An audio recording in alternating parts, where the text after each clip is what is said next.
Para pemirsa yang dirahmati Allah, pada hari kiamat kelak ada golongan manusia yang tidak akan dipandang oleh Allah, tidak akan disucikan, dan bagi mereka azab yang sangat pedih.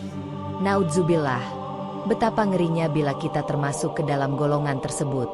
Mari kita renungkan bersama siapa saja mereka, agar kita bisa menjauhinya selama masih ada kesempatan hidup di dunia ini. Golongan pertama adalah orang tua yang meminta dihormati, namun mereka sendiri tidak melaksanakan salat.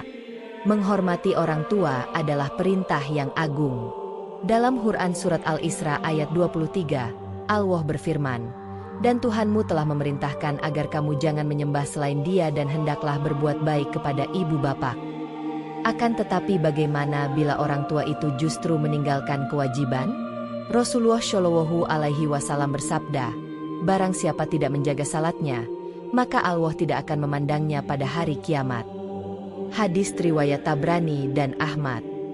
Imam Al-Ghazali dalam Ihya Ulumuddin berkata bahwa orang tua yang menuntut bakti padahal meninggalkan salat sejatinya telah merusak kehormatannya sendiri di sisi Allah, sebab kemuliaan bukanlah karena usia, gelar, atau kedudukan, melainkan karena ketaatan. Golongan kedua adalah mereka yang kikir, enggan berbagi dari harta yang telah dititipkan oleh Allah. Imam Nawawi berkata, siapa yang hidup dengan menahan apa yang Allah titipkan, maka kelak ia akan datang dengan beban yang membakarnya sendiri. Para pemirsa yang dirahmati Allah, kekayaan bukan jaminan kemuliaan. Nilai harta baru terlihat ketika ia dipakai untuk membantu sesama. Tetapi jika disimpan rapat, ditutup dari orang yang membutuhkan, harta itu akan berubah menjadi api yang membakar pemiliknya. Rasulullah Shallallahu Alaihi Wasallam mengingatkan bahwa orang yang kikir akan datang pada hari kiamat dalam keadaan hina, miskin, dan berpaling dari rahmat Allah.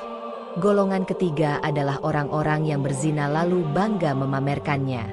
Allah berfirman dalam Quran Surat Al-Isra ayat 32, "Dan janganlah kalian mendekati zina. Sesungguhnya zina itu adalah perbuatan yang keji dan suatu jalan yang buruk." Zina bukan hanya soal perbuatan tubuh, melainkan juga pandangan, percakapan, dan niat hati.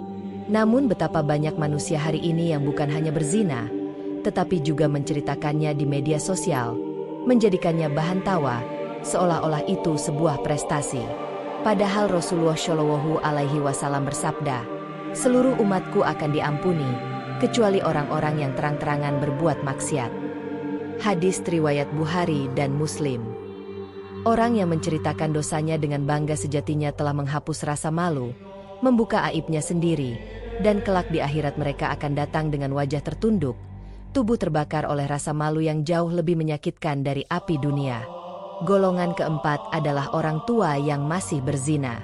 Rasulullah Shallallahu Alaihi Wasallam bersabda, pada hari kiamat, Allah tidak akan berbicara kepada tiga golongan, tidak akan melihat mereka, tidak akan menyucikan mereka, dan bagi mereka azab yang pedih. Para sahabat bertanya, "Siapakah mereka wahai Rasulullah?" Beliau menjawab, "Salah satunya adalah orang tua yang berzina." Hadis riwayat Muslim. Bayangkan, di usia yang seharusnya mendekat kepada Allah, ia justru menjerumuskan diri dalam dosa besar. Imam Al-Ghazali berkata, jika seseorang berdosa dan malu, maka itu tanda iman. Namun jika seseorang berdosa dan tertawa, maka ia telah menanggalkan kehormatannya di sisi Allah. Golongan kelima adalah orang-orang yang sombong.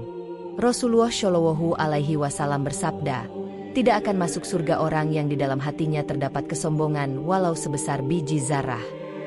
Hadis riwayat Muslim.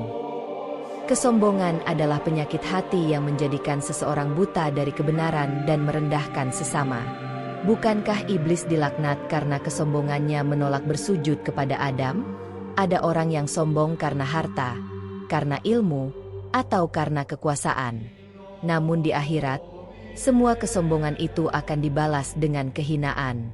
Rasulullah Shallallahu Alaihi Wasallam bersabda, pada hari kiamat, orang-orang yang sombong akan dikumpulkan seperti semut kecil dalam tubuh manusia, diliputi kehinaan dari segala sisi.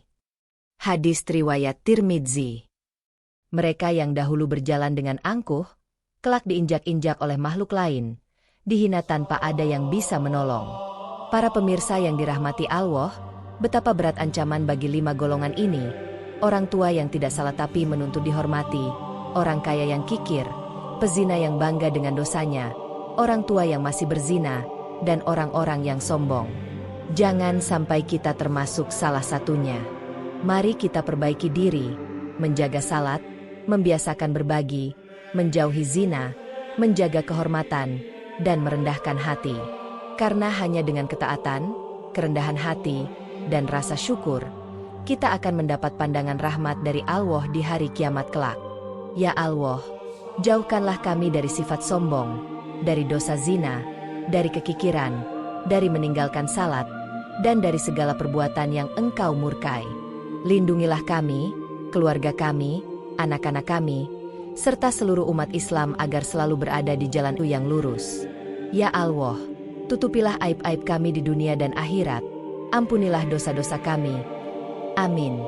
Ya Rabbal Alamin.